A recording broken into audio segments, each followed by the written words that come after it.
Hi everybody, welcome to my channel. Well, now for the big reveal. Although it is in the thumbnail and the description or title of this video, but the mystery lens from that foggy cemetery video I put up last week is the Leica 9mm f1.7. Panasonic Leica 9mm f1.7. And I'll put up some images here that I've taken with it. A couple of them are from that cemetery walk. You might ask, why did I buy this? Well, actually this was a little bit of a clue that was in that previous video, because in the end title was a link to a video I did on the Laowa 7.5mm ultra-wide angle lens. And I bought this lens, I think it's been about 2 years, looking back through my images, 2 years ago, maybe a little bit more. But when I bought this lens, the Leica 9mm didn't exist, and I occasionally needed something wider than 12mm or 24mm equivalent. And obviously this is a 15mm full frame equivalent lens. And for the most part, I have liked this lens. I've taken quite a few photographs with it. I should say I really am kind of not an ultra wide guy.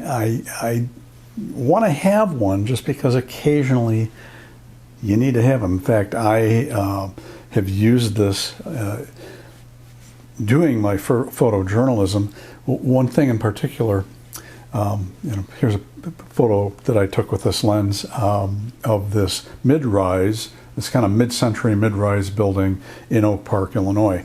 And that was for a story. And if you think back, a few years back, remember when that high-rise, or actually I think it was a mid-rise building in Florida collapsed, killed people?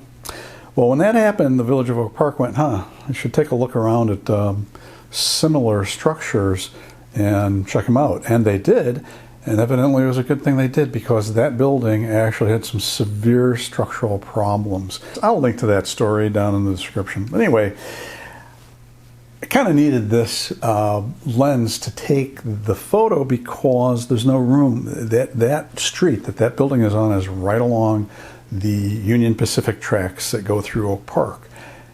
And there's no way to back up further than the tracks to get the full building in a photo. So this came in handy. It raises the question, why did I want to replace it? Well, if you look at this lens compared to the Leica, let me take the lens cap off of this, and we'll turn the hood around. But if you look at the Leica, you'll notice it's somewhat larger. I mean, it's wider in diameter and a little bit longer. And one of the things about this lens is I have pretty big hands. And what I was finding is that my finger, and I'll show this, my fingers were getting into the frame if I wasn't really paying attention. The other thing is, and probably the more important thing, is because this is a completely manual lens. It's completely manual. There's no electronic contacts on the back. You have to adjust the aperture manually. The focus is manual. Best way to use this lens is actually put your camera into aperture priority and let the camera choose whatever shutter speed is appropriate for whatever aperture you choose, which the camera will do even without knowing what the aperture actually is. It'll just measure the light and adjust the exposure accordingly. But even using focus peaking, I've noticed recently that I am having trouble focusing this lens. Might have to do with having eyes that are over 6 decades old. But those two issues, the focus, the size of this and getting my fingers into the image, and that focusing issue, finally I decided, well, now that this is available, this Leica lens is available, I would go ahead and bite the bullet and buy this. And of course I will be selling the Laowa. Now, you give up 1.5 millimeters, which in ultrawide angles is actually fairly significant. In fact, here are two photos taken at the same time, the same view. First one is taken with the Laowa 7.5 millimeter, and hey, check out the lower right edge of the frame. You can see my finger. The next shot is with the Leica 9mm. And you can see you lose a bit, but it's still pretty darn wide. And so that doesn't matter that much to me. And what I have found is this lens, I mean, sharpness between the two, the Leica is a little bit sharper. Gotta admit that this little Laowa lens is a very sharp lens. But as I said in the original video when I reviewed this, is it took me 2 copies to get one that was sharp across the frame. The first one I got had severe issues in one corner. So switching over to this, I'm not running into the issue of having my finger get in here because I don't have to worry about focusing it for the most part. And if I need to manually focus it, I tend to use the touch screen and touch where I want it to focus. I have already used it for photojournalism. I had to shoot a story where families that lived on a particular street block in Oak Park gave a plaque of appreciation to the Oak Park Police Department, and we did that in the squad room in the police headquarters, which isn't that big. And they did a group shot with the police chief and the family members and a bunch of officers who were coming in. They were going on shift right at that time.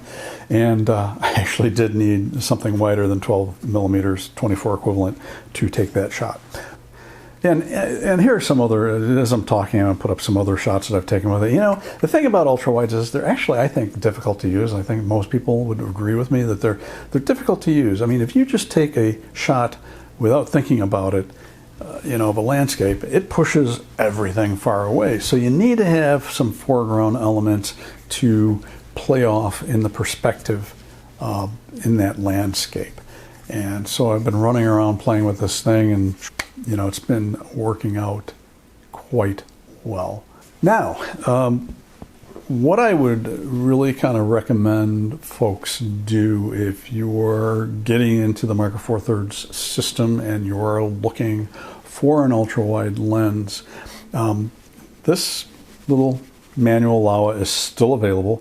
They do have an upgraded version that has contacts on the back, and it's auto aperture, so there is no aperture ring for the upgraded version. So you don't have to worry about setting the aperture on the lens. However, it's still manual focus, so if you're having issues focusing like I am, you may not want to go with this. The other thing is cost. When I bought this, I think this was around $450 a few years back when I bought it. I just looked today, and you can get this online for like $389, and the auto aperture version is only $10 more. It's like $399. So, I mean, if it were me today and I were buying one, I would buy the auto aperture version. However, the Leica 9mm is still under $500.